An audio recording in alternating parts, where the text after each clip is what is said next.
Hola, ¿qué tal? A ti que estás viendo el video. Este es nuestro PIA para la materia de Bioquímica 1. Este trabajo está hecho por Remy Castillo, Andrés Arrona, Luis Hernández y Jorge Valero. Somos de tercer semestre de la Facultad de Ciencias Biológicas de la Universidad Autónoma de Nuevo León. Hoy te voy a explicar lo que es una proteína. Las proteínas son nutrientes esenciales. ¿Qué quiere decir esto? Son nutrientes que el organismo necesita para vivir y funcionar correctamente, aunque bioquímicamente hablando son biopolímeros formados por un gran número de unidades estructurales, simples repetitivas, denominadas aminoácidos. Estas están unidas por enlaces peptídicos. Ahora que sabemos lo esencial de lo que es una proteína, vamos a hablar de cómo está compuesta Las proteínas están compuestas por carbono, hidrógeno, oxígeno y nitrógeno. Además de contener carbono, oxígeno y nitrógeno, contienen en menores proporciones lo que es azufre y fósforo. Y aunque en proporciones aún más pequeñas, podemos encontrar diferentes elementos en las proteínas. Para continuar hablando de las proteínas, es muy importante recalcar sus funciones, ya que las proteínas tienen una gran variedad de funciones biológicas y a su vez demuestran una gran diversidad en sus propiedades. Dichas funciones son las siguientes: cuenta con funciones estructurales, catalíticas, de protección, contracción, transporte, transferencia de electrones, receptores, ribosomales, tóxicas de la visión, chaperonas, digestivas, de la coagulación sanguínea, hormonales, almacenamiento, cromosómicas, reguladoras de la expresión genética y anticongelantes. Bien, aunque cuenta con una gran variedad de funciones, nosotros nos basaremos en una en especial, lo que son las hormonales. Proteínas hormonales. Antes de hablar de una proteína hormonal debemos saber lo que es una hormona. Una hormona es una sustancia segregada por células especializadas que están localizadas en glándulas endocrinas, que son las carentes de conductos, o también por células epiteliales e intersticiales, cuyo fin es el influir en la función de otras células. Ya con esto podemos decir que las proteínas hormonales son sintetizadas en un tipo de célula específica, pero ejercen su acción en células distintas, regulando sus actividades bioquímicas. Un gran ejemplo de una proteína hormonal es la insulina. La insulina se encarga de regular los niveles de azúcar en la sangre. Como podemos ver en el GIF, se ve cómo el azúcar entra en la célula y la insulina regula los niveles de esta en la sangre. Y bien, ya mencionado todo lo anterior, llegó el momento de entrar de lleno al objetivo de nuestro proyecto, en el cual nos basaremos en la insulina. Para esto vamos a saber lo que es la insulina. La insulina es una hormona que tiene un papel crucial en el proceso metabólico y es producida por el páncreas. Esta hormona es imprescindible para la utilización de la energía de los alimentos que entran a nuestro organismo, ya que permite que la valiosa glucosa ingrese a las células del cuerpo. De esta manera, proporciona la energía necesaria para las complejas actividades que el cuerpo debe realizar, desde el pensar hasta el caminar. Y bien, ya hablando de la insulina, vamos a entrar un poco de lo que es la historia de esta, ya que la insulina fue descubierta por el investigador canadiense Frederick Gernot Banting en 1921. Este médico recibió el Premio Nobel de la Fisiología o Medicina por descubrir esta hormona.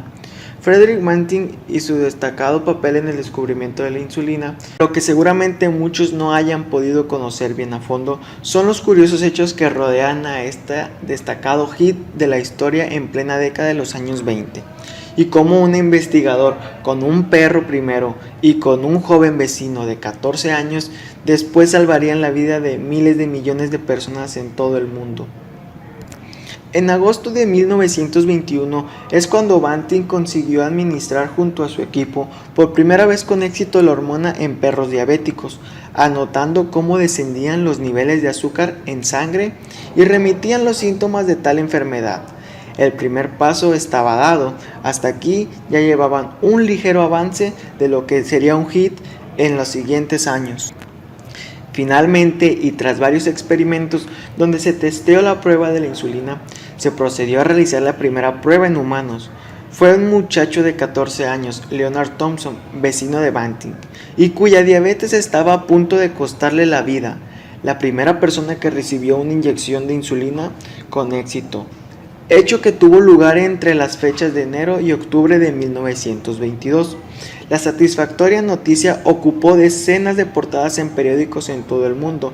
La esperanza había llegado. Y es así como en 1923 Frederick Banting recibió el Premio Nobel de Medicina por este descubrimiento. Si fue él el primero en realizarlo o no, eso no lo podremos saber, será todavía un hecho debatible, por lo que nadie duda que es una aportación médica que marcó un antes y un después en la vida de miles de millones de personas en este momento, y miles de millones de personas que aún están por nacer y por debutar en la diabetes. Estructura. Como ya lo habíamos mencionado antes, la insulina es una hormona polipeptídica que tiene una estructura primaria que es sintetizada por las células beta de los islotes de Langerhans en el páncreas. Su forma activa consta de dos cadenas polipeptídicas. La A cuenta con 21 aminoácidos y la B con 30.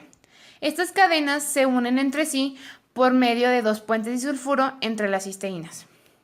Según su forma, la insulina se clasifica como una proteína globular, ya que se caracteriza por doblar sus cadenas en una forma esférica apretada o compacta, dejando grupos hidrófobos hacia adentro de la proteína y grupos hidrófilos hacia afuera, lo que hace que sean solubles en disolventes polares como el agua. Bien, ahora vamos a hablar sobre lo que es la síntesis de la insulina. Esta proteína, como todas las demás, se va a sintetizar en los ribosomas.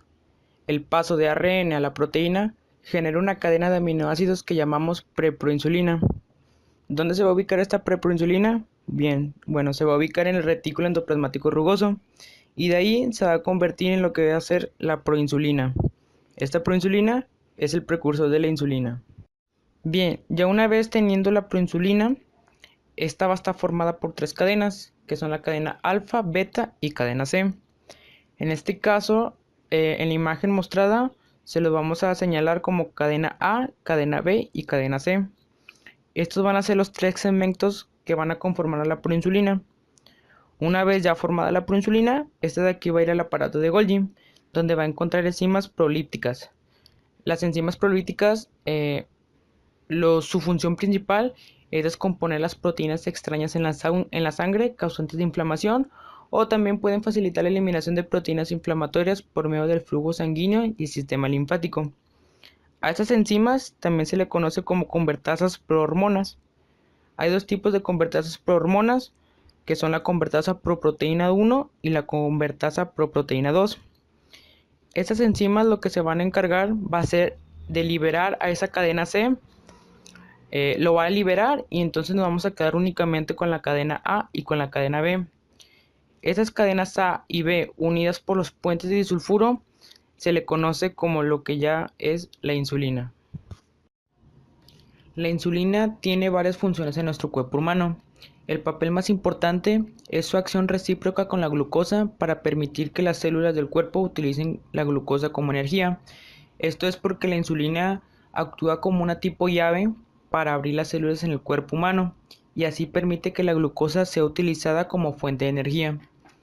Otra de las funciones principales de la insulina es que suprime el exceso de producción de azúcar en el hígado y en los músculos. También suprime la utilización de la grasa como energía. Muy bien. Una de las principales aplicaciones de la insulina es que funciona como un efectivo hipoglucémico. Es normalmente utilizado para tratar lo que es la diabetes tipo 1 y tipo 2, debido a que una de las principales funciones de la insulina es abrir la puerta de la célula, por así decirlo, para que entre lo que es la glucosa a la célula y poder generar lo que es energía, para que obviamente el organismo funcione y cada órgano genere su función. Ya hablando de las patologías, las principales patologías relacionadas con la insulina, la diabetes mellitus tipo 1 y la tipo 2. La diabetes tipo 1 es conocida como la diabetes autoinmune. Adquiere su nombre ya que las células del páncreas encargadas de producir la insulina comienzan a presentar apoptosis, ¿Qué es esto? Que las mismas células se comienzan a destruir. Por ende, el organismo deja de secretar lo que es la insulina. Normalmente este tipo de diabetes se encuentra principalmente en lo que son niños y menores. Y el principal tratamiento es simplemente lo que es inyecciones de insulina diarios. La segunda patología es la diabetes tipo 2. Este tipo de diabetes es más común en personas mayores, ya de una edad más grande que la de un niño. Normalmente este tipo de diabetes está muy relacionado y va muy de la mano con la hipertensión y la hipercolesterolemia.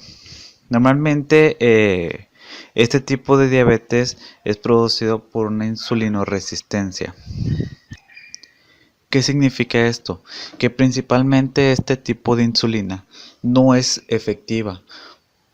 A veces puede que sí haga su función, pero también no la puede hacer completa, la puede hacer a lo mejor a la mitad, o si no, simplemente no hace la función, la cual es dejar entrar la glucosa en las células. Este tipo de diabetes se trata primeramente con dieta, y si la dieta no funciona, se pasa a lo que son los medicamentos orales, como la metformina. En dado momento de que esos tratamientos no funcionen, por último se pasa a lo que es las inyecciones de insulina. Entrando en el último apartado, sobre estudios de laboratorio, los cuales sirven para detectar lo que es la diabetes mellitus, tanto tipo 1 y tipo 2. Los principales estudios de laboratorio para diagnosticarlos es la glucosa sérica, la química sanguínea, el perfil bioquímico y la hemoglobina glicosilada. Ya una vez hechos estos estudios, normalmente la OMS, que es la Organización Mundial de la Salud, considera una persona diabética cuando tienes un valor a 126 miligramos sobre decilitro de glucosa en sangre. Ese es un valor representado por la OMS. Sin embargo, aquí en el área local, o se podría decir en el área de Nuevo León, normalmente se maneja un nivel de 70 miligramos sobre decilitro como valor inferior y un valor superior de 100 miligramos sobre decilitro.